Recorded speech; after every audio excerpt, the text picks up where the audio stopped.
Bonsoir à tous et à toutes. Nous sommes très heureuses toutes les trois de démarrer ce webinaire autour du couple et autour des blessures, des épreuves que peuvent traverser les, voilà, les couples tout au long de leur vie, parfois des crises importantes, mais aussi des disputes quotidiennes.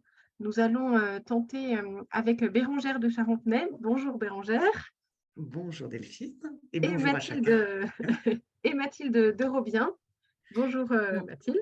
Bonsoir Delphine. Voilà, nous allons tenter de, je l'espère avec délicatesse et bienveillance, de donner quelques repères à chacun d'entre vous autour de voilà, de ces moments qui peuvent être difficiles dans une vie de couple. Voilà, on sait que c'est un sujet qui peut être délicat, donc pardonnez-nous si voilà, nous avons des propos qui peuvent être voilà, difficile à entendre ou pas tout à fait ajusté par rapport à ce que vous vivez, mais nous ferons de notre mieux. Alors, on va faire ce petit webinaire sous forme de questions-réponses avec Mathilde et Bérengère. Donc, j'animerai cette petite conférence sous forme de questions-réponses. Et puis, vous pourrez ensuite, bien sûr, poser vos propres questions à nos intervenantes. Vous avez un petit bouton pour ça en bas de votre écran, questions et réponses. Et puis, j'animerai cette petite séance à la fin du topo. Alors, nous sommes donc avec Bérengère de Charentenay, qui a été pendant plusieurs années assistante sociale dans différents domaines. Et puis, Bérengère a choisi de compléter sa formation par celle de conseillère conjugale et familiale. Elle a rejoint le cabinet Raphaël d'abord dans la région parisienne et maintenant en Bretagne. Alors, Bérengère a été bercée par le scoutisme voilà, de Louvette jusqu'à Aquela, et puis chef thème de groupe en région parisienne toujours, et puis ACDL également en Bretagne. Donc, le scoutisme est une belle histoire à la fois personnelle et familiale pour Bérengère, puisqu'elle a partagé aussi cette aventure avec son mari. Vous étiez chef de groupe ensemble, il me semble, puisqu'on a fait le Selamco ensemble. Et vos 4 enfants font également du scoutisme. Et puis, tu chroniques également pour le RASSO, une belle chronique qui s'appelle Les joies de l'amour. Et donc, on est content de t'avoir comme auteur pour les membres du RASSO. Et puis, Mathilde de Robien est journaliste à Aletheia. Mathilde, est-ce que tu peux nous présenter rapidement Aletheia pour ceux qui ne connaissent pas encore, mais je pense que quasiment tout le monde connaît. Pour ceux qui ne connaissent pas, Aletheia est un site internet donc entièrement gratuit, uniquement en ligne, pas papier, mais qui offre un regard chrétien sur l'actualité, tout ce qui est au quotidien, mode de vie et spiritualité. Et donc, c'est une newsletter qui arrive tous les matins dans une boîte mail, voilà, pour insuffler un peu d'espérance et un souffle missionnaire à nos lecteurs. Merci Mathilde. Et toi, tu es spécialisée dans les sujets ayant trait au couple, l'éducation, la famille, entre autres, Voilà. au sein d'Aletheia. Tu es également auteur de 2 livres de prière, le livre de prière du couple et Prier avec les saints. Et enfin, tu es mariée, tu as 3 enfants et tu as été guide puis chef-thème de clairière à Valence. Exactement. Voilà pour les présentations. Alors, c'est parti. Nous allons démarrer cette petite séance de questions-réponses pour aborder les différents sujets que vous retrouvez de toute façon. En fait, cette conférence s'inspire vraiment du livre que Bérengère et Mathilde ont coécrit, qui s'appelle donc Se pardonner, chemin de réconciliation pour les couples. Donc, excellent livre et qui fait suite au tome 1 qui est paru il y a presque 1 an maintenant. Donc, premier tome qui était Couple se comprendre pour mieux s'aimer. Nous avions déjà fait une conférence au moment de la sortie de ce premier titre et vous pouvez retrouver le replay de cette conférence sur le site du RASSO. On fera également un replay pour cette deuxième conférence. Donc, voilà, il y aura certainement des petites questions, des petites pistes de réflexion qu'on vous donnera au cours de la conférence. Si vous n'avez pas le temps de les noter, si vous n'avez pas le temps de discuter en couple, parce que je sais qu'il y a pas mal de couples qui sont connectés tous les deux, n'ayez crainte, vous pouvez refaire ça tranquillement en visionnant le replay un petit peu plus tard. Voilà, c'est reparti. Première question, on va aller tout de suite dans le cœur du sujet. Bérengère, est-ce que tu peux nous donner une définition ou nous dire ce qu'est le conflit dans un couple? Parce que voilà, quand on parle de conflit, on pense vite à cris, hurlements, disputes, et cetera, mais c'est pas forcément ça. Donc est-ce que tu peux nous décrire un petit peu plus et puis peut-être aussi nous donner, nous aider à savoir détecter les premiers signes d'un conflit? Oui. Donc, je vais répondre à ta question, mais vraiment, je réinsiste sur ce que tu as introduit. Voilà, on a fait des généralités, mais c'est vrai que chaque histoire de couple est personnelle, chaque histoire de couple est unique et qu'il y a des pardons plus ou moins délicats. Donc voilà, avec Mathilde, vraiment, on espère trouver les mots justes pour vous parler ce soir. En effet, le conflit, on se le représente souvent avec des assiettes cassées, des hurlements. Euh, une dame a été très touchée une fois en conférence quand j'ai dit que le silence pouvait aussi être synonyme de violence. Et voilà, donc Mathilde développera tout à l'heure dans la deuxième question. Mais voilà, la violence, elle ne s'exprime pas que dans que dans les cris. Et puis, le conflit est né du désaccord. Voilà, et que ce désaccord, il vient de nos différences. Et ça, c'est pas ce que nous, on appelle la dispute. En tout cas, c'est pas comme ça qu'on l'a nommé dans notre livre, parce qu'on pense profondément que le désaccord peut être bon, parce que déjà, il nous permet de nous parler, il permet aussi de mieux se connaître.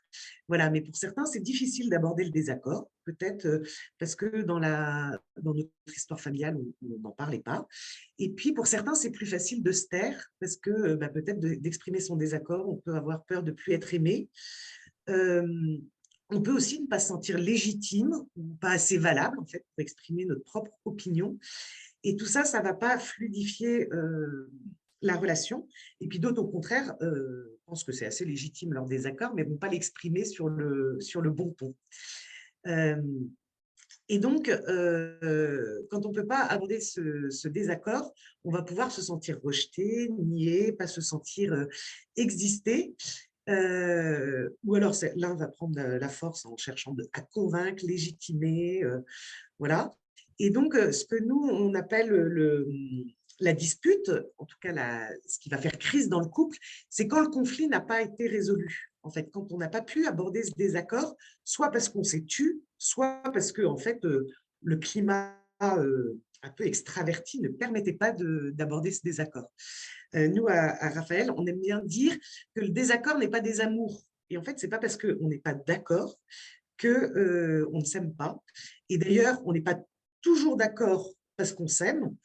Et avec ça, ce n'est pas parce qu'on est régulièrement en désaccord qu'on ne s'aime pas. En fait, la qualité de la relation, elle ne va pas se mesurer à cette quantité du désaccord, mais à notre capacité de résoudre ces désaccords et de pouvoir les exprimer.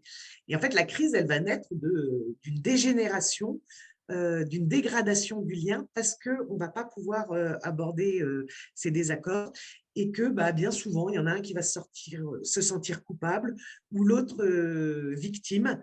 Et puis, on voit une accumulation voilà, de ces conflits non gérés qui se dégradent et qui se dégradent. Et donc, pour tous ceux qui sont en couple et puis ceux qui ne sont pas en couple ce soir, je vous donne quelques petites cacahuètes pour retravailler avec votre conjoint par la suite, que vous retrouverez aussi dans notre livre. Voilà, est-ce que déjà, je reconnais à mon conjoint la possibilité de penser autrement? Ou est-ce que je ne l'autorise pas à penser autrement? Il doit penser comme moi. Qu'est-ce qui se passe s'il pense différemment de moi? Est-ce que ça provoque une tension? Est-ce que je ne me sens pas aimée? Je me sens dévalorisée? En tout cas, qu'est-ce que ça fait chez moi? Est-ce que j'ai peur des désaccords? Peut-être que c'est quelque chose que je n'ai jamais pu aborder. En tout cas, je n'ai pas appris comment parler de nos... Et puis, peut-être dans vos couples, la majorité du temps, vous êtes d'accord qu'il y a des petits sujets épineux, que là, vous retrouverez dans notre premier livre, qui viennent à chaque fois déclencher le conflit.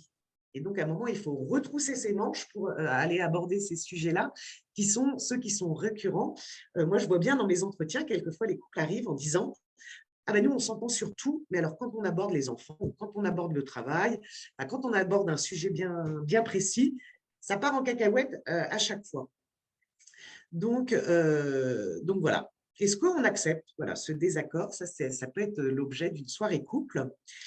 Et en tout cas, Delphine, tu me demandais un petit peu les signes.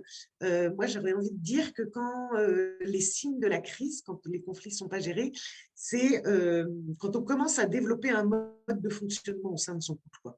Voilà, quand la compétition s'installe, ou quand la rivalité s'installe, ou la lutte de pouvoir, tout ça, ça peut empêcher, ça peut bloquer la relation. Et puis, je pense qu'on peut se connecter aussi à notre cœur. On voit bien que dans certaines relations, pas que de couple, mais aussi de couple, à certains moments, on peut avoir notre cœur qui se durcit. Voilà, en fait, c'est trop difficile et on ne va pas se durcir contre l'autre, mais en fait, on va se durcir pour se protéger soi-même. Et là, ça peut être un bon indicateur. Si j'ai envie de fermer la porte de mon cœur, c'est que peut-être il y a des choses qui n'ont pas été parlées, quoi.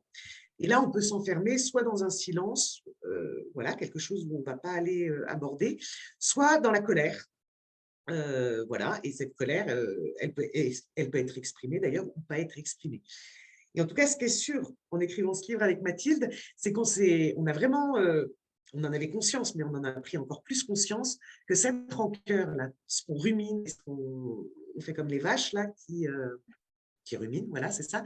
Et ben, c'est vraiment tuer la joie d'être ensemble.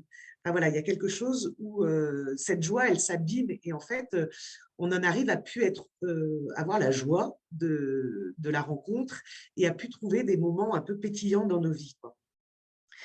Après, les moments de crise, ils sont inévitables. Donc, moi, j'encourage tous les couples en crise à surtout pas désespérer. Les Chinois disent c'est une opportunité de changement. Donc voilà, il y a quelque chose de désagréable, mais il y a aussi un levier possible. Et puis, ces crises, elles peuvent naître aussi de notre vie, des événements qui arrivent dans notre vie. Et à certains moments, on peut rencontrer le chômage, on peut rencontrer la maladie, des événements comme ça extérieurs qui vont venir déséquilibrer un petit peu et créer de la tension parce que on n'est plus en capacité d'investir le couple comme on le faisait auparavant, ou même des tranches de vie. Pour certains, ça va être l'arrivée des enfants, pour d'autres, ça va être le départ à la retraite, le nid vide. Enfin, voilà, tout ça, on aborde aussi dans notre livre. Il y a des moments qui sont plus propices aussi à créer la crise. Et vraiment, en tout cas, à créer la crise parce qu'il y a un déséquilibre dans le fond du couple. Et vraiment, on a cherché dans ce livre à inviter chacun à remettre toujours à plat, voilà, et surtout à se parler, à mettre des mots sur ce qu'on est en train de vivre et pouvoir se dire ce qui fonctionne et ce qui ne fonctionne pas. Et surtout, inviter les couples aussi à venir rencontrer des professionnels, en tout cas des conseillers conjugaux et familiales, et pas que quand la crise est énorme. En fait, on peut aussi avoir des divergences et quelque chose qui ne se passe pas très bien dans le couple, juste à l'occasion d'un déménagement que l'un ou l'autre n'a pas digéré. Et on n'en part pas forcément pour 2 ans avec une conseillère conjugale et familiale. Hein. Quelquefois, c'est très ponctuel. C'est dans le RASO. Récemment, j'ai écrit un article justement sur l'entretien du couple, où en fait, quelquefois, on peut faire des petites visites de révision, comme en entretien de voiture. Et puis, quelquefois, on fait des réparations parce que voilà, il y a eu quelques petits accidents. Et en tout cas, le tiers va permettre aussi de se parler autrement que à l'avant et de mettre des mots, voilà, sur ce qui est difficile à vivre. Merci beaucoup, Bérangère. Alors, tu parlais tout à l'heure de silence ou au contraire de colère. Mathilde, dans un conflit, il y a plusieurs attitudes possibles. Alors, vous décrivez dans le livre celle du lion ou celle du serpent. Est-ce que tu peux nous les décrire de manière peut-être plus, voilà, de manière plus approfondie et nous aider à décrypter les réactions et la façon de réagir, déjà pour pouvoir reconnaître sa façon de son attitude dans un conflit et reconnaître aussi celle de l'autre? Oui, il est hyper intéressant de repérer comment chacun dans le couple vit le conflit. Et vous allez voir qu'on se repère assez rapidement et on reconnaît également l'autre. On remarque généralement donc 2 tendances opposées et réactives l'une par rapport à l'autre. Donc pour les illustrer, effectivement, on a pris l'image du lion et celle du serpent. Donc le lion, c'est celui donc, qui est bruyant et qui est désireux d'en découdre. Donc quand on pense à l'animal, en cas de contact, il est recommandé de faire face au lion et surtout de ne pas fuir parce que quand on se retourne, on provoque son agressivité.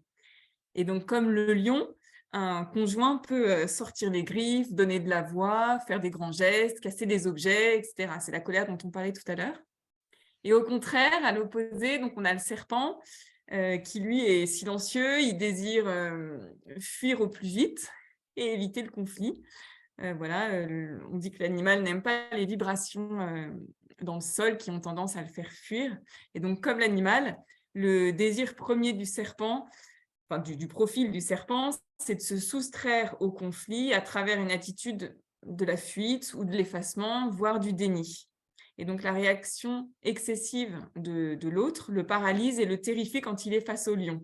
Il peut avoir peur de ne pas réussir à se défendre. Il préfère se taire et il ne manifeste rien, il ne formule pas de reproches, c'est le silence.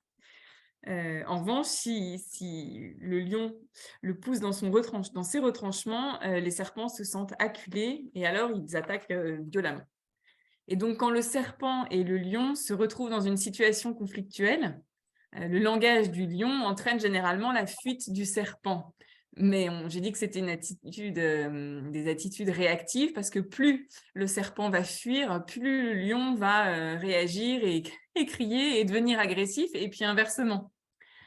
Du coup, c'est une manière pour chacun finalement des conjoints de se protéger, chacun à sa manière. Et un premier pas pour s'en sortir, ça va être de savoir comment est-ce qu'on réagit, comment l'autre réagit, naturellement dans une situation conflictuelle. Et donc, ce n'est qu'après cet effort d'identification qu'on va pouvoir s'entraîner à ne pas réagir avec son cerveau reptilien, mais en revanche, essayer de communiquer avec calme, intelligence et bienveillance par rapport à l'autre. Super, merci beaucoup Mathilde. N'hésitez pas si vous avez des questions à les poser sur via le petit bouton pardon, dès maintenant. On y répondra après, mais voilà, si des questions vous viennent au fur et à mesure de nos propos, vous pouvez les poser dès maintenant. Alors, autre sujet, en fait, on peut avoir l'impression au sein d'un couple que le problème à la source du conflit n'est pas forcément au sein du couple lui-même d'abord, mais peut-être lié à la blessure d'un conjoint, de l'un des deux, qui aurait besoin d'être accompagné. Vous en parlez assez longuement dans votre livre. Quelles sont, Bérangère, les blessures personnelles qui peuvent venir fragiliser un couple? Alors, c'est vrai qu'on a l'habitude de dire que chacun de nous, on vient dans notre couple avec notre sac à dos. Et ce sac à dos, il y a aussi toute notre histoire familiale, il y a aussi peut-être nos histoires d'amitié, nos histoires fraternelles. Enfin, voilà, on arrive tous avec une histoire. Et parce que l'être est imparfait, je pense qu'aucun de nous se sent complètement parfait. On se blesse mutuellement et quand même très rarement volontairement, que ce soit au sein d'une famille. Je pense qu'aucun parent ne blesse son enfant de manière volontaire, que ce soit au sein d'un club. On ne se fait pas du mal, clairement. Et il s'avère qu'on peut avoir des maladresses, avoir des choses qui viennent blesser l'autre. Et de manière plus ou moins forte, vous voyez, et là, on n'est pas dans c'est bien ou c'est pas bien, c'est mal ou c'est mauvais ou c'est bon. On est vraiment dans comment j'accueille l'autre et qu'est-ce que ça vient faire en moi. Et la façon dont je vais le recevoir va être conditionné par plein d'éléments. Peut-être je suis en crise d'adolescence, peut-être j'ai été fragilisée par quelque chose.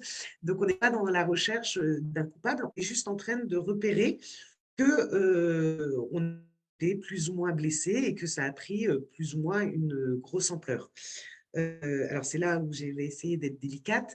Là, je parle des blessures, des petites blessures, ou en tout cas des blessures qui peuvent de l'ampleur pour nous, très graves, et peut-être certains d'entre vous l'ont vécu. Voilà, forcément, ça va demander un autre cheminement en fonction de la gravité des actes qui ont pu être posés. Et donc, nous, on arrive tranquillement, en tout cas dans notre couple, avec ces plus ou moins graves blessures. Certains ont travaillé dessus, d'autres non. Et forcément que quand on arrive dans notre couple où on vit, alors je ne vais pas dire H24 puisque on part travailler, mais quand même on vit longtemps ensemble et beaucoup de moments, on partage beaucoup beaucoup de choses, que ce soit le compte bancaire, que ce soit les enfants. Donc forcément, on est mis un petit peu plus à nu et nos masques qui tombent en fait. On peut moins se cacher vis-à-vis de notre conjoint qu'on ne peut le faire avec un collègue de bureau ou des amitiés plus légères. Voilà. Et donc, on est un peu mis à nu et on a des conflits intérieurs, des luttes psychiques, voilà, qui vont ressortir dans le conflit de couple. Et c'est ce que les thérapeutes appellent des bleus. Vous voyez, il y a des…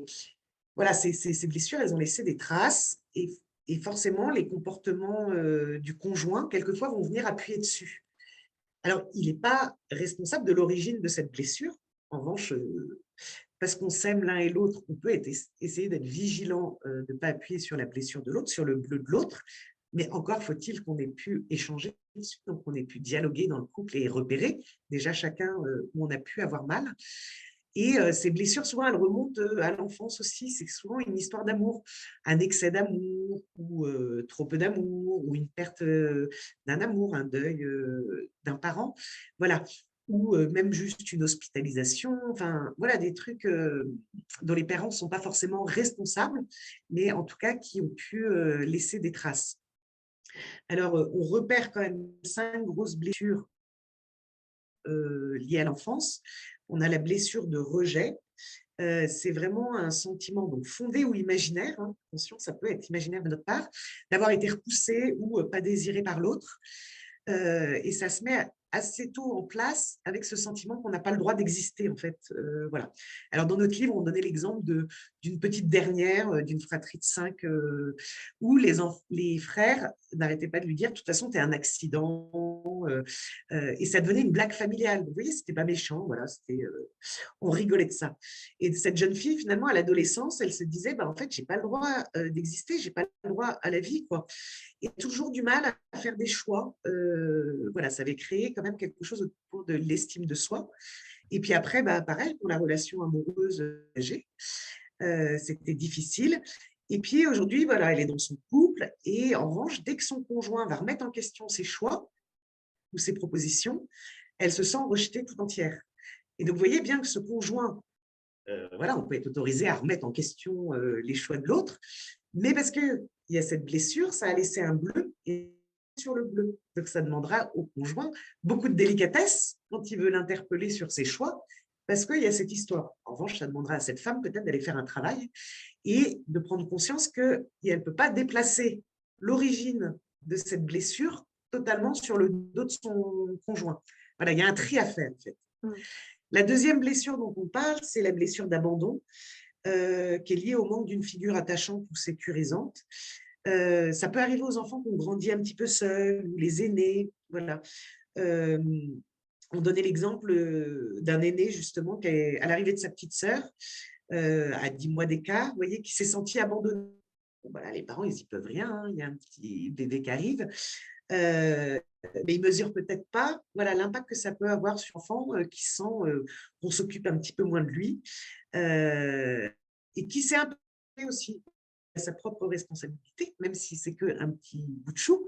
Voilà, lui, le petit bout de chou a décidé de s'effacer un petit peu et de laisser de la place. Et donc, cet homme dit, voilà, ma femme est très impulsive et quand on se dispute, elle me dit qu'elle va partir. Et ça réveille cette blessure d'angoisse. Et donc, ça l'anéantit totalement. Vous voyez, ça fait qu'il n'a plus de moteur de vie. Alors que cette femme dit peut-être, voilà, je vais partir, mais un peu à la légère, sans mesurer l'impact que ça peut avoir sur son conjoint. La troisième blessure, c'est la blessure d'humiliation, qui apparaît souvent quand un enfant a été un petit peu trop contrôlé et qui s'est en tout cas pas senti libre d'agir. L'exemple qu'on donne, par exemple, c'était un enfant qui n'était pas digne de l'amour qui se sentait pas digne de l'amour de ses parents et qui avait le sentiment qu'il décevait tout le temps ses parents et il devenait honteux, en fait. Il avait honte de ce qu'il était. Il avait l'impression qu'il satisfaisait jamais ses parents, qu'il était rabaissé en permanence. Et en plus, les camarades de classe, donc là, vous voyez, ça sort du milieu familial, c'est renforcé par les camarades de classe qui se moquaient de lui. Donc, les deux, là, ça fait un boogie-boulga. Et alors, morale de l'histoire, cette personne, quand elle est critiquée par son conjoint, ça réveille l'expérience à la maternelle et ça réveille l'expérience familiale. Et donc là, cette personne, elle s'enferme dans la honte, en fait. Après, j'ai pas la page suivante. Ah, si, la blessure de trahison. Voilà, ça peut se retrouver quand on a le sentiment qu'un adulte n'a pas tenu parole et nous a trahis. Donc pareil, là dans le livre, on prend l'exemple d'un petit garçon ou d'une petite fille dont les parents se sont séparés et son père lui avait dit bah, on te reverra régulièrement, tous les 15 jours, on organisera. Et puis bah, la vie a fait qu'il s'est éloigné géographiquement, donc finalement, tous les 15 jours, c'est un petit peu transformé. Et donc, voilà, quelque chose où je ne peux pas faire confiance à mon père, en fait, il s'était engagé à quelque chose. Et donc, désormais, je vais compter que sur moi, quoi. En fait, je ne peux pas faire confiance aux autres.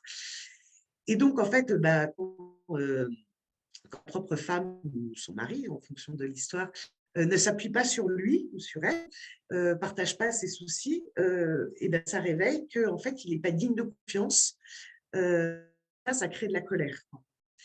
Et puis la dernière blessure, c'est la blessure d'injustice, donc qu'on peut appeler aussi syndrome de Calimero. Et donc ça, c'est ponctué par un mal-être, hein, ça crée un mal-être. Et donc, on est dans la plainte permanente, en fait. C'est pas juste. Calimero. Et c'est une personne qui se sent très peu comprise, très peu entendue.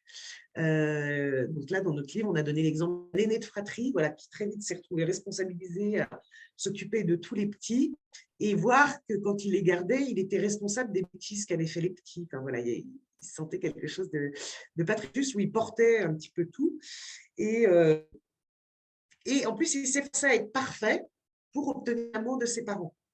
Après, ça, c'était peut-être imaginaire. Hein. Vous voyez, les parents avaient un amour inconditionnel. Mais dans son imagination, il se disait, si je veux être aimé de mes parents, il faut que ce soit parfait. Et puis, un sentiment qu'en fait, ses efforts n'étaient pas reconnus. Quoi. Enfin, il n'y avait pas de reconnaissance. Quoi. Et donc, voilà, ça, c'est des personnes qui peuvent se durcir, justement, se couper des émotions et pas chercher du renfort chez lui. Donc ça, c'est vraiment les blessures spécifiques à l'enfance. Après, il y a d'autres blessures qui peuvent être déplacées dans le couple. Toutes les blessures liées à la sexualité, par exemple, que ce soit des blessures légères ou des blessures très, très graves, hein, comme on peut entendre encore plus aujourd'hui. Mais ça peut aussi être une blessure à l'adolescence où j'étais mal dans mon corps et on me disait « t'es belle ». Et j'avais l'impression qu'on se foutait de moi, alors qu'en fait, c'était un compliment. Mais voilà, ça m'a blessée. Et donc, ça a blessé quelque chose dans mon corps. Et forcément, bah, ça se rejoue dans la sexualité que je suis en train de vivre dans mon couple. Il y a aussi toutes les blessures liées à la relation, que ce soit avec les camarades de classe ou avec les amis. Voilà, j'ai peut-être un ami qui a trahi un secret et autres. Et donc, ça m'a blessée. Donc, ça va m'avoir marqué. Peut-être je vais avoir du mal à faire confiance ou je vais m'être fermée en me disant c'est dangereux de confier ça. Et donc, il y a tout un travail de se dire mais en fait, mon conjoint, ce n'est pas cet ami. Et donc, je ne peux pas calquer, je ne peux pas déplacer ce qui s'est vécu avec d'autres. Il y a les relations amoureuses passées aussi qui ont pu venir nous marquer. Et puis, il y a toutes les blessures liées aux addictions. Voilà, et ça, j'ai vraiment envie de dire, il faut se faire, enfin, que ce soit les blessures liées à la sexualité ou les blessures liées aux addictions, il faut vraiment se faire aider. C'est compliqué de sortir d'une addiction tout seul. On retrouve beaucoup d'addictions aussi autour de la pornographie, où là, ça a vraiment abîmé quelque chose de la relation et ça se rejoue dans le couple. En tout cas, il ne faut pas rester seul avec ses blessures. On est tous responsables de faire notre propre tri de ce qu'on amène dans le couple et de toujours passer au tamis. Moi, je suis dans le Morbihan, donc près de la plage, donc je vois les petits tamis là de Sceaux, là. De toujours passer au tamis de voilà, qu'est-ce qui appartient vraiment à notre histoire de couple et à ce qui joue dans notre relation et qu'est-ce qui est quand même voilé, entaché, recouvert par des choses qui n'appartiennent pas à notre couple et que ce ne serait pas juste de faire porter à l'autre. Très clair. Merci beaucoup, Bérangère.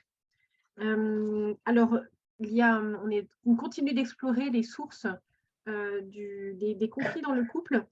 Parmi ces sources, les conflits peuvent aussi résulter d'une certaine immaturité du couple. Donc, c'est l'expression que vous employez dans votre livre. Alors, qu'est-ce que ça veut dire, Mathilde? Est-ce que c'est le lot des jeunes couples qui démarrent dans leur vie conjugale et puis on se dit que voilà, les années passant, nous gagnons chacun en maturité dans nos couples, ou est-ce qu'on peut se retrouver avec des couples qui, des années et des années plus tard, restent des couples immatures, et comment surtout faire évoluer la relation dans ce cas?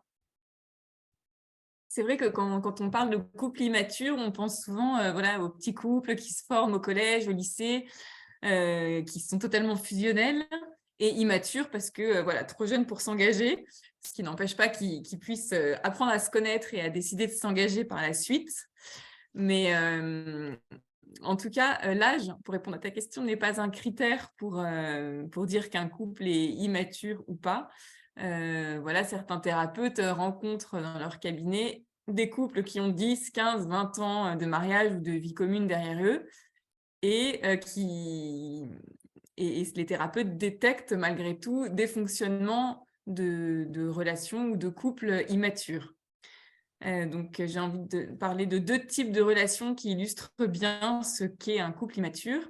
Donc, il y a la fusion et l'indépendance. Donc, dans le premier cas, la fusion, ça va être l'équation 1 + 1 = 1. Donc, les conjoints ne font qu'un, ils font tout ensemble, ils pensent tout pareil, ils décident de tout ensemble. Donc, ça peut paraître très beau, très tentant, mais il y a quand même un risque, c'est de nier les personnalités propres de chaque individu, de nier les libertés et de ne vivre finalement plus que pour son couple et de n'avoir plus de place pour soi. Or, il est important, il est important de rester soi-même, de garder sa liberté, sa manière de penser et de conserver un jardin secret. Mais voilà, on peut pas. Enfin, c'est pas forcément bon d'être dans la fusion et de tout partager tout le temps. Et à l'inverse, on a des couples alors ultra indépendants c'est une tendance peut-être qu'on remarque pas mal en ce moment chez les jeunes couples. Donc là, c'est les conjoints qui vont vivre un petit peu chacun de leur côté. Donc là, on a 1 + 1 = 2. Donc on prend du bon Égal temps 3? ensemble. Ah oui, pardon. Non, non, 1 + 1 = 2. C'est voilà, c'est chacun de son côté, on est quand même ensemble, on prend du bon temps ensemble, mais mais on va en profiter aussi pour partir en voyage avec ses amis, faire des soirées avec des amis et ce qui est très agréable et sympathique, il y a pas du tout de jugement, mais il y a quand même un risque là aussi, c'est, de finir par, ne plus rien partager du tout avec son conjoint et de vivre chacun sa vie de son côté, de ne partager finalement que, un lit et un frigo et c'est pas le genre de relation qui construit et qui fait un couple et c'est là où c'est dommage et c'est là où se situe finalement le risque de dérive. Et du coup, comment trouver le juste équilibre entre, cette relation fusionnelle ou alors ces relations hyper, indépendantes? C'est en tendant vers l'équation qui est chère aux thérapeutes et Bérangère a tout de suite réagi, c'est effectivement 1 + 1 = 3. Donc ça va être toi plus moi égale 3, c'est-à-dire, la troisième personne qui est incluse dans le couple. C'est le couple en lui-même à part entière, le couple qui est une entité, dont il faut prendre soin pour le faire durer. Voilà, c'est un mode à 3 dimensions où chaque entité est vraiment importante. Les conjoints de manière, individuelle et le couple. Et pour ça, l'entité couple a besoin d'être nourrie et donc ça suppose, de prendre du temps à 2, pour partager, ses émotions, sa vie, son intimité, de pouvoir prendre, ce qu'on appelle des temps de qualité, régulièrement. Parce que ça contribue à ce juste équilibre entre ces 2 tendances opposées et du coup de gagner en maturité, dans la relation. Très bien, merci beaucoup Mathilde. Alors, en cas de conflit ou même avant le conflit, il peut y avoir une souffrance, de l'un des conjoints ou des 2 conjoints. En tous les cas, quand un des conjoints ne va pas bien, on peut être tenté de vouloir, conseiller, de vouloir trouver une solution, mais finalement, ce n'est pas forcément ce dont le conjoint a besoin. Quelle est l'attitude juste face à la souffrance, de l'autre? Bérangère, est-ce que tu peux nous éclairer? Oui, ça c'est assez sûr que je pense que quand on souffre, on a besoin d'être réellement écouté. En fait, beaucoup de couples arrivent en entretien en disant mais en fait tu m'entends pas ou j'existe pas à tes yeux. Et souvent on a en effet envie de donner des solutions, enfin en tout cas d'animer ce temps d'échange où l'autre souffre, parce qu'en fait, nous, on se sent tellement démunis qu'on se dit il faut faire, il faut être dans le faire. Et en fait, je ne sais pas si vous avez expérimenté, souvent, on a besoin que l'autre soit dans l'être, être juste présent, là, juste que cette présence soit là, source de consolation, source d'apaisement. Euh, et ça se vit dans cette écoute de l'autre. Euh, Nous, quand on organise des stages d'écoute, là, de formation à l'écoute active, on repère ces parasites à l'écoute et c'est souvent, on les utilise pour se protéger nous-mêmes parce qu'en fait, on se sent très démunis, donc on va donner des conseils, on va spiritualiser, on va comparer, enfin, voilà, on va utiliser plein de stratagèmes parce que c'est difficile ce que l'autre est en train de vivre et en plus, on l'aime et donc on se sent complètement désemparé. Et d'ailleurs, ces parasites, ils sont aussi qualifiés par Carl Rogers et les attitudes de porteurs qui sont à la base de l'écoute active. Et voilà, et oui, le conseil, le soutien, la consolation et autres peuvent, enfin, il ne faut pas s'en séparer, hein, c'est important. Quelquefois, on a vraiment besoin d'une consolation, d'un soutien, mais c'est toujours important de se déplacer et de dire à l'autre de quoi tu as besoin là, en ce moment. Parce qu'il n'y a que l'autre qui peut nous dire ce dont il a besoin et que c'est vrai que cette souffrance de l'autre, on ne sait pas trop quoi en faire, quoi. Il y a un danger de se positionner en conseillant ou en soutenant, c'est de se positionner aussi en sauveur ou en médecin de l'autre, voyez. Et ça risque d'être infantilisant pour l'autre aussi. Ça peut aussi être harcelant. Ben voilà, donc vraiment d'aller rejoindre l'autre dans de quoi il a besoin. Et puis, se dire comment moi je vis la souffrance, quel est mon rapport à la souffrance, parce que si c'est quelque chose de difficile pour nous, on peut avoir envie de tourner la page et mettre un petit peu la pression à l'autre en lui disant mais t'inquiète, ça ira mieux demain, enfin je sais pas, il vient de perdre son travail, non mais de toute façon t'étais mal, t'inquiète pas. Là, vous voyez, on n'entend pas la douleur de l'autre. Il y a d'abord à entendre, j'entends que c'est difficile pour toi, quoi. Ou non mais t'es quelqu'un d'extraordinaire. Alors vous voyez, on croit qu'on valorise l'autre en lui disant t'es formidable, t'es solide. Ben non, l'autre, il a peut-être envie d'être entendu dans sa faiblesse. Et oui, même si c'est quelqu'un de solide, il a peut-être le droit de s'écrouler à un moment donné.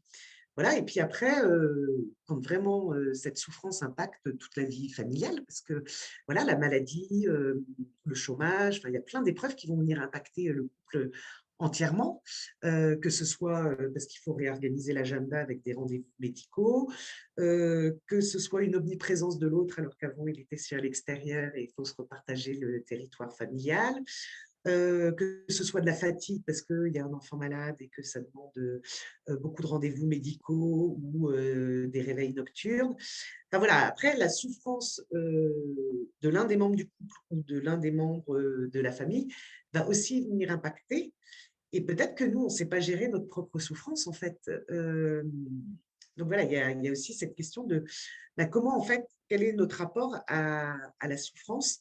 Et en tout cas, vraiment se méfier de ce positivisme à tout prix qui va nier. Et alors ça, on le voit beaucoup dans la maladie de la dépression, par exemple, où certains conjoints peuvent être convaincus qu'en donnant un petit coup de pied aux fesses de l'autre, ça va repartir. Voilà, il y a des choses qui font vraiment partie de la maladie, qui sont médicales. Et ce n'est pas un coup de baguette magique qui va aider l'autre. Il y a vraiment besoin de cette présence, de cette valorisation de l'autre, mais pas pour éliminer la souffrance.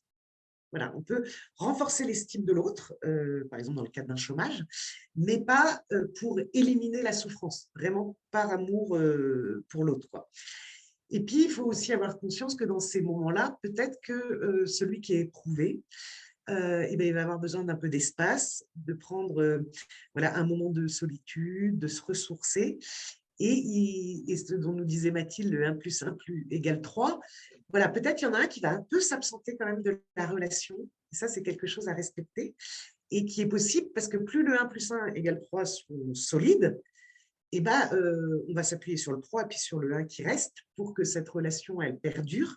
Mais en tout cas, il faut pouvoir autoriser l'autre à se reconnecter avec lui-même pour que par la suite, il puisse se reconnecter avec le couple, quoi. Et ça, on le voit beaucoup dans le cadre d'un deuil. D'un deuil de on perd un de nos parents, et puis dans un deuil conjoint aussi, par exemple d'un enfant, où chacun va être à son rythme, en fait, et va peut-être pas. En fait, on va pas vivre la souffrance de la même façon, on va pas vivre la douleur de la même façon. Et il y a vraiment quelque chose où il faut prendre le temps, il faut accepter que on vive pas les choses de la même façon. Et c'est pas parce qu'il y en a un qui montre pas son chagrin, par exemple, qu'il est désintéressé. C'est qu'en fait, il exprime aussi différemment son chagrin. C'est pas parce que l'un dit que c'est douloureux pour lui d'avoir perdu ou d'avoir déménagé. Vous voyez, dans le cadre des déménagements aussi, on voit beaucoup ça. Où pour l'un, c'est difficile de se réintégrer dans une autre ville parce qu'il a perdu ou elle a perdu son réseau social et autres. Ben voilà, cette douleur, elle est à entendre. Et peut-être on la comprend pas, mais elle est quand même à entendre. En tout cas, et elle est à accompagner, quoi. Et puis, bah, forcément, ça va avoir des répercussions aussi bah, sur la libido, sur la sexualité. Voilà, ça va venir vraiment impacter le couple à plein de niveaux différents, quoi. Euh, et en tout cas, j'ai beaucoup dit être à l'écoute de l'autre, mais aussi être à l'écoute de soi-même. Voilà, on a tous des besoins. Et quand on traverse l'épreuve, on ne peut pas être que tourné vers l'autre, même si on n'est pas concerné par l'épreuve directement. Pour pouvoir porter l'autre dans son épreuve, on peut aussi être à l'écoute de nos propres besoins. Et ça, ce n'est pas de l'égoïsme, en fait, c'est aussi prendre soin de moi pour être en capacité de soutenir l'autre. On prend souvent en conférence l'image de l'avion, quand les hôtesses de l'air, là, les stewards nous font leurs petites démonstrations, qu'on n'écoute pas toujours d'ailleurs.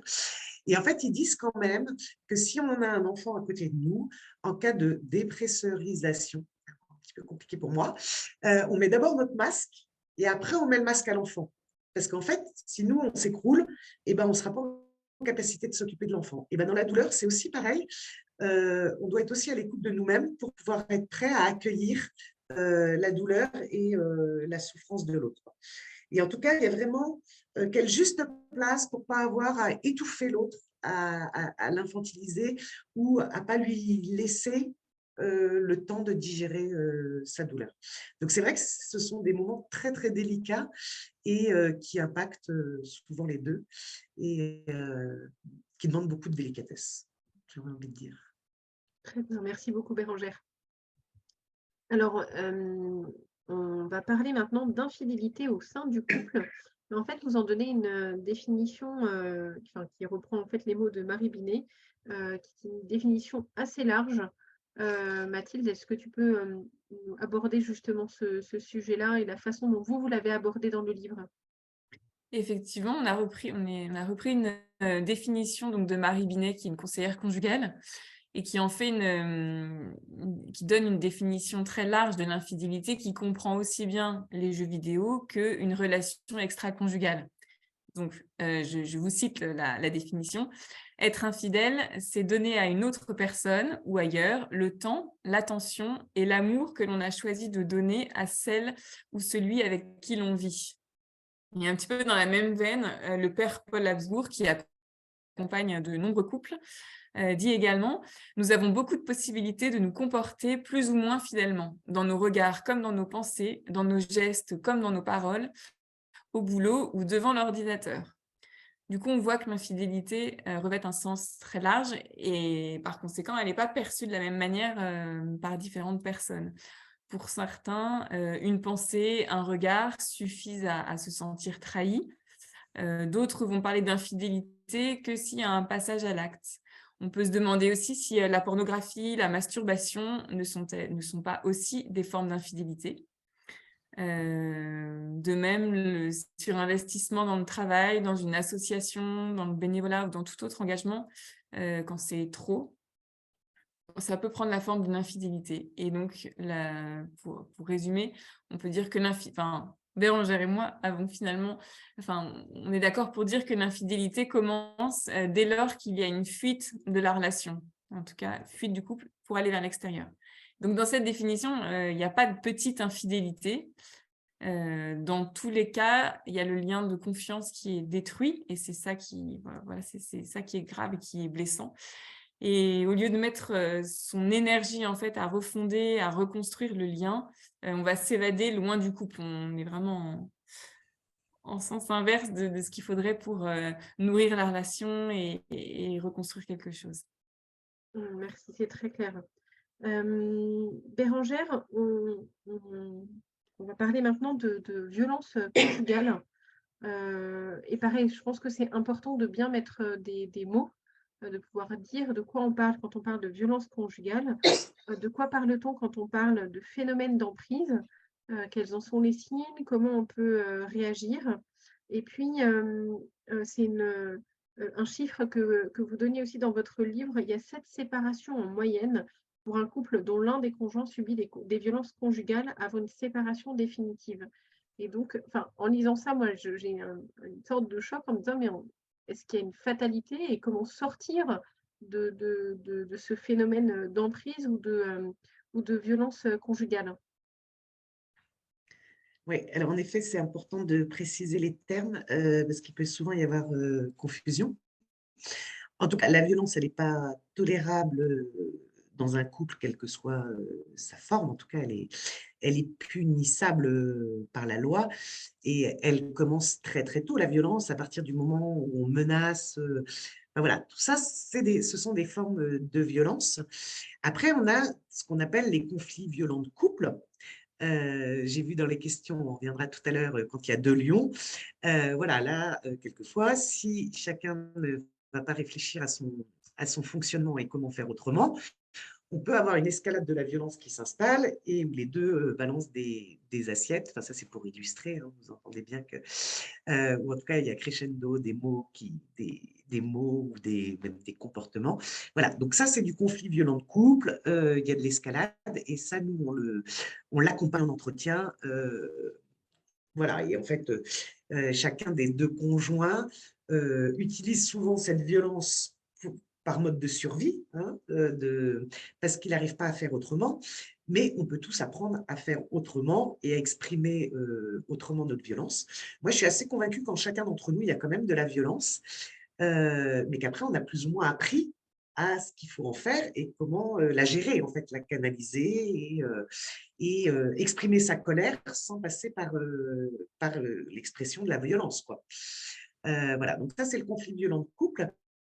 Après, quand on utilise vraiment le mot de violence conjugale, on n'est pas du tout dans un couple où il y a une accumulation mutuelle. On est dans un couple où il y a une domination, où il y a une emprise qui s'installe. Et là, donc, je voulais vous donner quelques chiffres, hein, mais en 2019, les faits de violence conjugale en France ont quand même fait état de 142 310 victimes, tous sexes confondus. Aujourd'hui, on dit qu'il y a 88% des victimes qui sont des femmes. Et moi, j'ai beaucoup envie de relativiser aussi ce chiffre, parce que peut-être les hommes, c'est plus difficile d'aller dire qu'on est violenté par sa femme. Voilà, donc remettons les statistiques aussi dans leur contexte. Voilà. Et puis, elles sont totalement interdites par la loi. Et en 1994, il a été ajouté qu'il y a une circonstance aggravante, en fait, quand on est pacsé ou même ex-conjoint. Parce que là, on est vraiment dans une relation d'amour, vous voyez, et donc la violence est d'autant plus importante. Alors après, dans la violence, c'est pas parce il y a pas de coups, il n'y a pas de blessures qu'il n'y a pas de violence. Il y a aussi de la violence psychologique qui consiste à humilier l'autre, à le rabaisser, à l'isoler, voilà, à le rendre dépendant. Alors après, ça peut être aussi des injures ou des menaces, ça peut être du chantage affectif, et vraiment cette volonté de couper l'autre, quoi. On peut aller à la confiscation de la carte d'identité, du téléphone. Et en tout cas, tout ça, ça vient vraiment affaiblir l'estime de soi de la victime, ce qui va un petit peu t'expliquer, Delphine, pourquoi en fait c'est si compliqué de sortir de ce système. Et puis, elle peut d'être sexuelle, voilà, des rapports forcés, des viols conjugaux, de la brutalité, des attouchements. Voilà. On voit vraiment aujourd'hui, quand on intervient dans les écoles, que la question du consentement se pose. Il y a vraiment quelque chose à éduquer les jeunes et les moins jeunes, parce qu'en fait, pour les couples que je rencontre, ce n'est pas les jeunes d'aujourd'hui, à ce que c'est que le consentement. Il y a une émission sur Arte, Les Préliminaires, qui est très intéressante pour donner un paysage de la jeunesse aujourd'hui. Mais il y a aussi de la prévention, ça s'appelle la tasse de thé. Moi, je travaille avec les couples où voilà, le consentement, autant de l'ordre psychologique que de l'ordre sexuel, c'est vraiment quelque chose à travailler. Et tout ça, ça se joue autour de qu'est-ce qu'une demande et qu'est-ce qu'une exigence. Nous, on dit vraiment que l'exigence, c'est l'antichambre de la manipulation, en fait. Voilà, il y a quelque chose qui n'est pas sain dans l'exigence par rapport aux autres. Donc après, il y a les violences économiques, et ça, on la rencontre dans toutes les catégories socio-professionnelles. Nous, on peut recevoir tout à fait une avocate, un salaire mirobolant, et qui pourtant n'a pas accès à son salaire et qui a une vraie privation au niveau économique, ou alors un contrôle incessant des dépenses qui devient harcelant et étouffant. Et avec cette idée, vous voyez, de l'emprise, elle s'inscrit dans quelque chose de dominé-dominant, quoi. Il n'y a pas une relation asymétrique, il y a vraiment quelque chose de déséquilibré qui s'installe, quoi. Et puis, souvent, c'est associé aussi avec la peur. La peur, elle est souvent très, très présente. Et cette peur, elle s'installe d'autant plus que c'est vraiment imprévisible. Ça veut dire qu'un jour, alors là, pareil, hein, je vous invite à regarder le spot de prévention belge Fred et Marie, où là, vous aurez un descriptif en 5 minutes de ce qu'est la violence conjugale. Un jour, dans ce spot publicitaire, Marie, elle va se faire allumée parce qu'elle aura porté une robe rouge, et le lendemain, elle va se faire allumer parce qu'elle ne porte pas de robe rouge. Vous voyez, il n'y a pas de sens, en fait. Il y a quelque chose qui est complètement déconnecté de tout sens. Enfin, en fait, il n'y a que des prétextes au passage à l'acte. Et en fait, là, pour te répondre, Delphine, c'est que cette prise, elle va s'installer vraiment petit, et elle va retirer à la victime le sens critique, voire une culpabilisation, une justification. Non, mais en fait, c'est de ma faute. Ah oui, je savais qu'en fait, il voulait que je mette ma robe rouge ce soir, quoi. Et donc, il y a quelque chose, voilà, l'emprise, on sent qu'il y a quelque chose qui prend, quoi, et puis qui vient le détruire dans son intégrité physique et psychique. Donc, en fait, la personne, elle s'affaiblit de plus en plus, et donc elle est de plus en plus sous emprise. Et puis, en plus, dans ça, s'installe un cycle de la violence qui permet encore moins de partir. C'est-à-dire que ça commence par une lune de miel, où là, il y a de la séduction, voilà, c'est plutôt fusionnel et autres. Et puis, petit à petit, le climat de tension, il s'installe. Quoi que je fasse, en fait, ça ne va jamais satisfaire l'autre. Voilà, il y a des accès de colère, quelques menaces qui s'installent. Et puis, on rentre dans le passage à l'acte et l'agression, voilà, qui est assez forte. Et en fait, derrière, il y a une phase de justification où l'agresseur va arriver avec un gros bouquet de fleurs, va dire « je te promets, je vais changer, je vais suivre une thérapie ». Et en fait, la victime, elle y croit. Et on rend la lune de miel. Mais on repasse attention, on repasse dans le passage à l'acte, et après, on repasse dans la justification. Après, on voit quand même que ces cycles, ils sont de plus en plus courts. Donc, le premier, il peut durer peut-être quelques années, et puis l'arrivée des enfants, souvent, la grossesse, c'est un moment où ça s'accélère un petit peu. Voilà, et puis de plus en plus, c'est rapide. Donc, cette emprise, elle empêche la personne de partir. Et puis après, c'est des personnes qui ont été très fragilisées. Donc, il y a tous les enjeux financiers. Comment je vais… Moi, en tant qu'assistante sociale, voilà, j'ai des femmes qui cachaient leur passeport et leur carte bleue chez des copines pour être sûres de pouvoir fuir à un moment donné. Enfin, parce qu'il y a quand même toute une stratégie à développer, et on ne peut pas rester seul. Voilà, il faut vraiment se faire aider. Et c'est vrai que les professionnels de l'aide, comme assistants sociaux, conseillères conjugales et familiales, on va déjà faire un premier travail pour permettre à la personne de se reconnaître victime. C'est-à-dire que c'est pas évident pour elle, en fait, qu'elle est victime, elle justifie le comportement de l'autre. Voilà. Et donc, il y a déjà un premier espace d'écoute de dire si j'entends ce que vous me dites, et voilà, en tout cas, chez moi, ça résonne comme de la violence. Et peut-être elle va prendre ce mot, et peut-être elle ne va pas encore le prendre. Et voilà, et c'est assez long. Et on ne peut pas aller plus vite que ces personnes-là. Voilà, il faut vraiment aller… c'est comme la douleur, tout à l'heure, là, on parlait, ou l'épreuve. On ne peut pas aller plus vite que la personne. Et il faut accepter, voilà, que quelquefois, elles vont partir, et puis 2 jours après, elles retourneront chez l'agresseur. Et voilà. Et après, quand il y a des enfants, il y a plein d'autres enjeux aussi souvent, les victimes, elles restent pour protéger leurs enfants et elles partent pour protéger leurs enfants. Enfin, voilà, il y a quelque chose de très… en tout cas, vraiment, voilà, se faire aider, trouver des espaces d'écoute. Et si c'est dans nos amis, voilà, pouvoir être à l'écoute et réorienter vers des professionnels. Vraiment, vraiment. Et il y a un numéro gratuit, je ne sais plus, je crois que c'est 119 à vérifier. Mais en tout cas, il y a un numéro gratuit aussi pour pouvoir, où l'appel n'apparaît pas sur les factures de téléphone.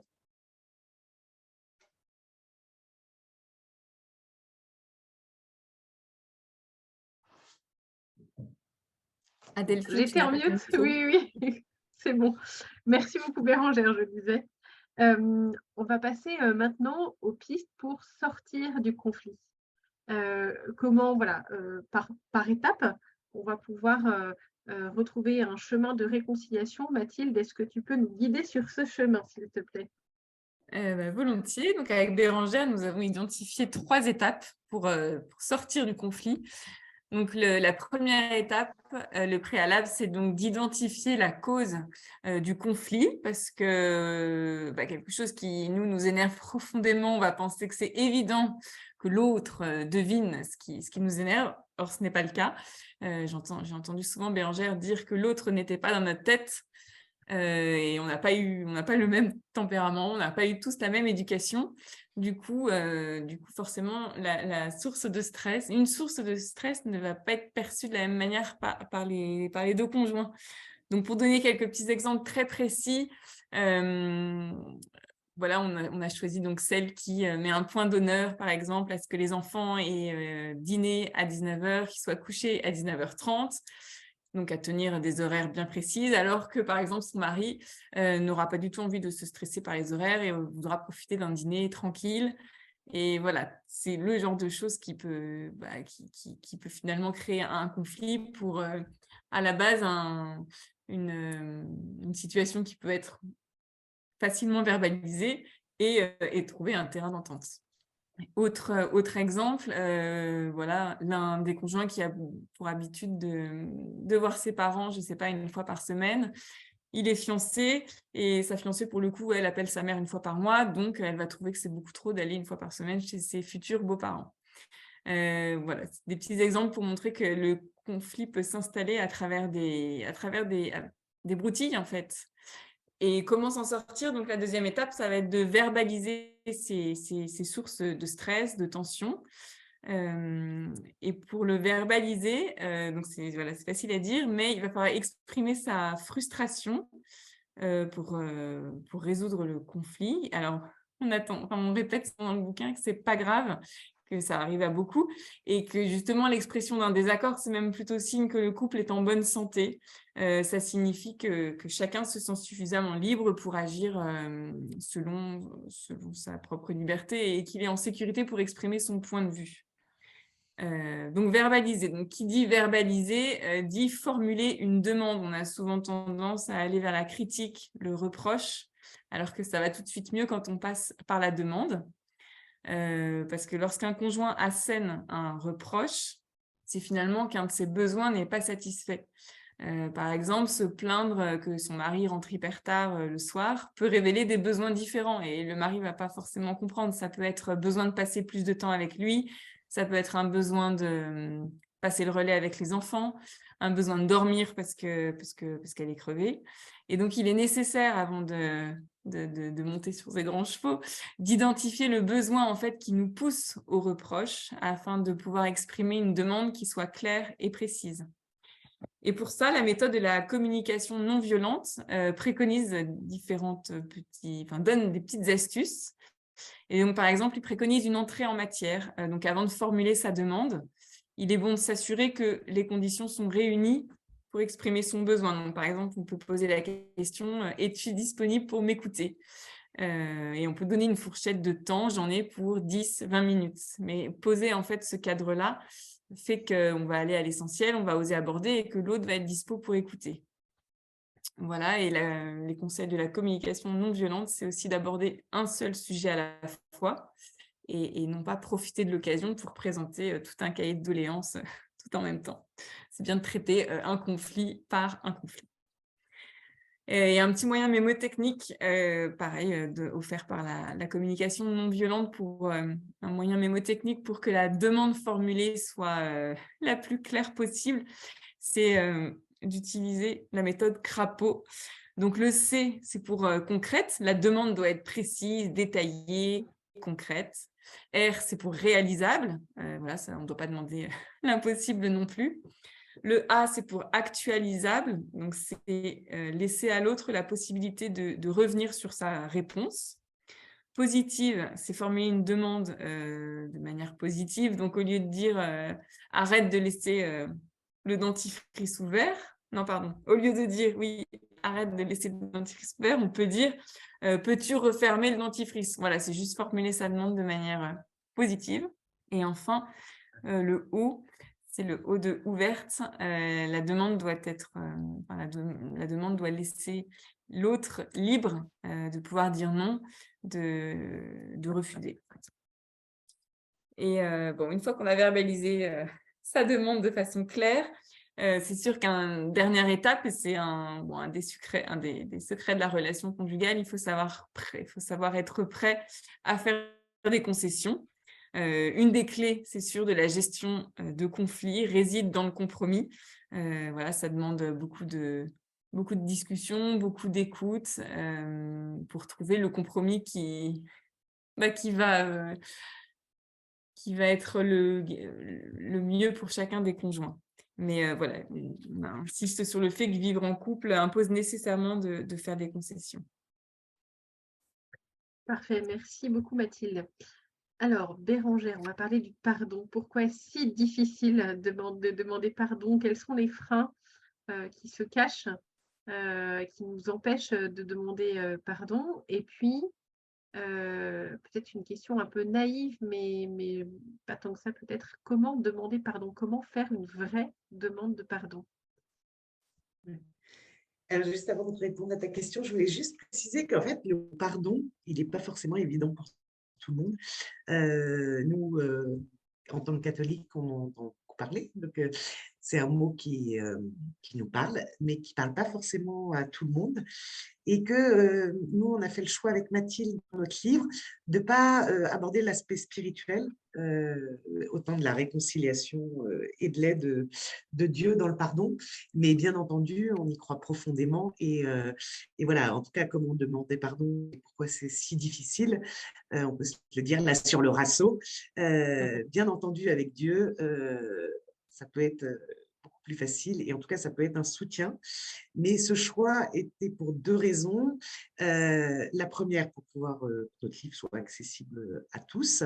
Et la deuxième aussi, pour bien montrer que le pardon, il ne pouvait pas être que spirituel et qu'il devait aussi une démarche humaine et une démarche concrète du cœur. Voilà. Et que pour autant, c'est pas pour autant, pour autant, bien entendu, on est convaincu que notre Seigneur peut nous aider, mais il y a aussi voilà, c'est important aussi de dissocier les deux et de s'appuyer sur la complémentarité des deux. Alors, pourquoi c'est pas facile? En fait, c'est pas très agréable quand même de devoir demander pardon.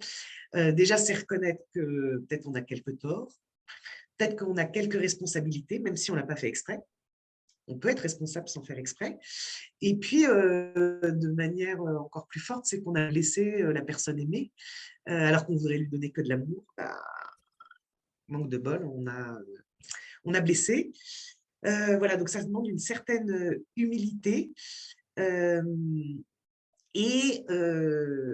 Parce que c'est pas facile et que c'est désagréable, on a envie forcément de se disculper, de se justifier, de trouver des prétextes, voilà. Et comme tout à l'heure, je vous disais, l'écoute est importante. Et ben là, c'est pareil, si on dit mais, je te pardonne, mais j'avais raison parce que j'avais rendez-vous, mais le mais, il va annuler et donc l'autre ne va pas vraiment entendre. Donc, voilà, les prétextes, les excuses, on pourra peut-être en reparler dans un deuxième temps, mais en tout cas, ce n'est pas ce qui est légitime, et en tout cas, ça annule un pardon demandé. Et ce qui est important, c'est que la restauration du lien, de la relation, va vraiment demander un pardon sincère. Et ça, on a beaucoup insisté. Je vais vous donner quelques petites questions, mais voilà, est-ce que j'ai vraiment l'intention de demander pardon? est-ce que j'ai vraiment cette intention-là? Est-ce que je suis vraiment en vérité? Est-ce que j'ai du regret, quoi? Et est-ce que voilà, j'ai l'intention de ne pas recommencer, de m'en donner les moyens? Donc c'est le pardon, c'est pas magique, quoi, en fait. C'est une vraie démarche du cœur et c'est une démarche qui peut prendre du temps. Et en tout cas, son poids sera dans la sincérité aussi. Alors, quelquefois, en fait, on peut aussi, tu me demandais les freins, bien entendu, il y a l'orgueil et autres, mais quelquefois aussi, on peut se dire, bah, non, en fait, j'ai pas fait une offense, quoi. Donc, pourquoi je demanderais pardon? Donc, une non-reconnaissance d'avoir blessé l'autre ou aucune culpabilité. Voilà. Ou en effet, ce qui touche à l'estime de soi, c'est qu'on a le sentiment qu'on est tellement nul et que c'est tellement énorme ce qu'on a fait qu'en fait, ça devient trop compliqué d'aller demander pardon, quoi. Donc voilà. Et puis, certains vivent le pardon vraiment comme une humiliation, et ça, c'est à entendre. Et en tout cas, c'est à travailler, peut-être en individuel, voilà, en fait, moi, j'ai envie de dire, quand je travaille avec les couples dans la rancœur, enfin, voilà, lâcher sa rancœur, c'est pas que et accepter de reconnaître qu'on a blessé l'autre, c'est pas que aussi pour la restauration du lien, ça y contribue, mais c'est aussi par rapport à notre propre cœur, quoi. Ruminer sa culpabilité quand on est l'offenseur ou ruminer sa rancœur quand on se sent victime, c'est pas bon pour soi-même, quoi. Donc voilà, c'est aussi important de travailler sur nos freins pour un mieux-être personnel, quoi.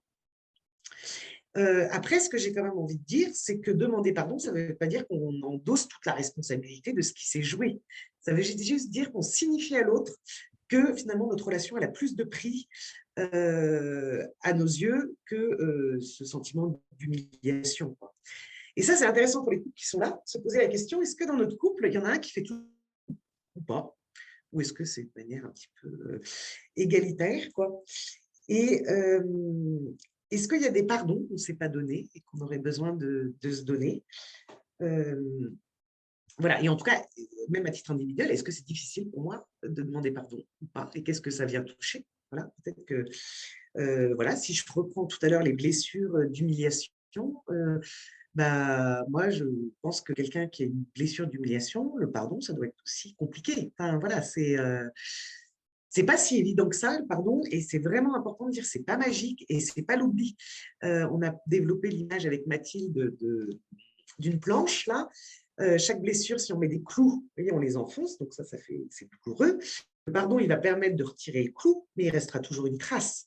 Donc voilà, on prend l'image aussi de quand on tombe à vélo, on a une plaie ouverte. Voilà, avec le temps et le pardon, ça va cicatriser, mais à 70, on a toujours la trace. Voilà, c'est juste que notre blessure, elle sera plus à vif, et parce qu'elle sera plus à vif, elle sera moins douloureuse. Voilà, donc ça n'efface pas, et ça, c'est vraiment important de se le dire, quoi. Et puis, moi, j'avais envie de vous dire, c'est contagieux. Donc, si notre frein, c'est l'orgueil ou autre, parce qu'on n'a pas envie d'endosser toute la responsabilité, en général, quand il y en a un qui fait le mouvement, il y a l'autre qui répond. Donc, voilà, il y a quelque chose du donner-recevoir aussi qui est intéressant. Tout comme Mathilde vous a dit là qu'il y avait un cadre pour pouvoir sortir du conflit. D'ailleurs, je ne vous l'ai pas dit tout à l'heure, mais il y a aussi un cadre pour se parler des désaccords. Forcément que ce n'est pas à 23 heures quand l'autre dort à moitié qu'on va se parler de nos désaccords. On va trouver le bon cadre qui est bon pour l'un et qui est bon pour l'autre. Le pardon, c'est pareil. Il y a une question de timing. Il faut que l'autre soit disposé à pouvoir entendre si on lui parle alors qu'il y a 4 enfants dans les pattes et qui sont en train de hurler et de se disputer sur les Legos. Ce n'est pas forcément le meilleur moment. Et puis, ou si l'autre est encore sous le coup de la colère, là. Je vois que les serpents et les lions vous ont beaucoup intéressé. Voilà, si le lion n'a pas réussi à pas attaquer et bien dans sa colère, c'est pas le moment de demander pardon, parce que là, je pense que s'il y a des lions dans l'assemblée, ils vont flamber encore plus, quoi. Donc, il y a vraiment une connaissance de soi quand est-ce que c'est le bon moment. Et puis, quand on a été offensé, on peut avoir un désir profond de pardonner, mais en fait, on peut pas, ne pas être encore prêt, vous voyez. Et l'essentiel, c'est vraiment de se dire, bah, je veux bien me mettre en chemin pour le pardon, mais surtout qu'il y a des offenses qui sont graves et difficiles, et c'est important de ne pas aller trop vite, quoi. Mathilde va parler des faux pardons dans quelques instants. Et voilà, de vraiment quand on va demander pardon à quelqu'un, il faut pouvoir accepter que l'autre ne soit pas prêt à nous accorder ce pardon. Voilà, ça peut prendre du temps. En tout cas, et quelquefois, ça peut être refusé si l'offense est telle, voire il peut y avoir une non-restauration de la relation parce que l'autre accepte de pardonner, voilà, mais il n'est pas prêt à se remettre dans une relation toxique. Donc, ça ne veut pas forcément dire pardonner, on redevient, moi je prends l'exemple de la violence conjugale, voilà, on peut pardonner certains actes qu'il y a eu, c'est pour autant qu'on va reconstruire un couple s'il y a quelque chose de toxique. Le mot danger, et quand même, à partir du moment où je suis en danger, bah, je ne me remets pas dans le panier du danger, quoi, en fait. Et donc, comment demander pardon? Alors, on a évoqué le livre de, c'est pas Pascal, Gary Chapman, sur les langages de la réconciliation. Alors, nous, on les avait mis comme des étapes du pardon avec Mathilde. Et puis, on a vu que Gary Chapman les mettait sous des formes de pardon. Voilà, donc ça peut être soit des étapes, de passer par ces différentes étapes, soit on est plus sensible à l'une de ces formes de pardon. Et donc, il nous propose celui d'exprimer ses regrets. Je suis désolée. Voilà, certains, juste de dire « je suis désolée », ça suffira à lâcher la rancœur et à reconstruire une relation. Pour d'autres, c'est vraiment important de reconnaître sa responsabilité. Ben, j'ai eu tort. Voilà, je reconnais. Je n'aurais pas dû rentrer à 23 heures alors que tu venais de me dire que tu étais fatiguée et que tu avais besoin qu'on ait un temps ensemble et que tu te couches tôt. Voilà, je suis désolée. J'ai eu tort. Même si je ne l'ai pas fait exprès parce que j'ai clôturé un dossier qu'on m'a mis 5 minutes avant que je parte sur. Voilà, j'ai peut-être pas pu en faire autrement, mais j'ai eu tort. Il y a réparer. Qu'est-ce que je pourrais faire? De quoi tu as besoin pour pouvoir me pardonner? Il y a ne plus recommencer. J'ai compris. J'ai compris que ça te blessait et vraiment, je vais faire de mon mieux pour ne pas recommencer, pour ne pas te dire le matin, quand tu as les cheveux comme ça, de te dire tu ressembles à rien. J'ai compris que ça te blessait. Je ne vais pas recommencer. Voilà. J'ai compris. Et demander pardon, voilà. Est-ce que tu acceptes de me pardonner? Donc là, c'est important pour tous ceux qui sont en couple. Là, ce soir, vous pourriez échanger après la conférence en fait, de quoi j'ai vraiment besoin? Est-ce que j'ai besoin de je suis désolée, de j'ai eu tort? De quoi aurais-tu besoin? Qu'est-ce que je peux faire? J'ai compris. Ou est-ce que tu acceptes de me pardonner? Voilà. Donc, Gary Chapman nous dit qu'on est plus sensible à l'un. Mais moi, j'ai envie de croire que certains sont gourmands et ont besoin des 5. Ça marche. Merci beaucoup, Bérangère.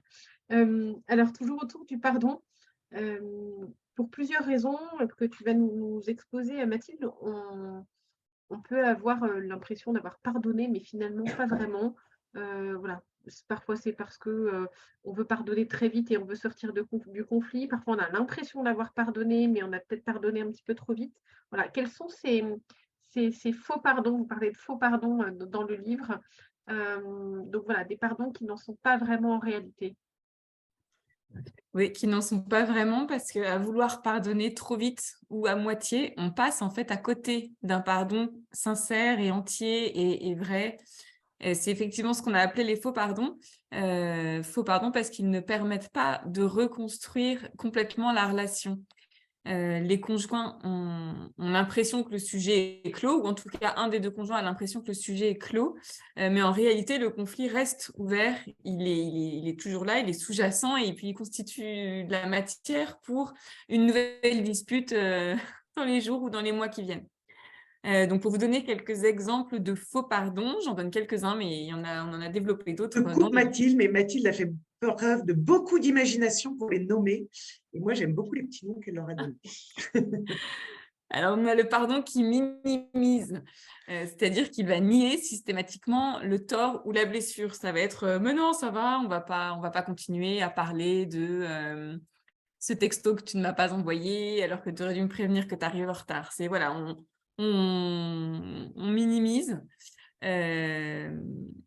et ça part parfois d'un bon sentiment, mais finalement, on ne reconnaît pas sa propre blessure, on reste dans le déni et on enferme l'offensé parce qu'on ne lui permet pas de prononcer un pardon qui soit entier et sincère.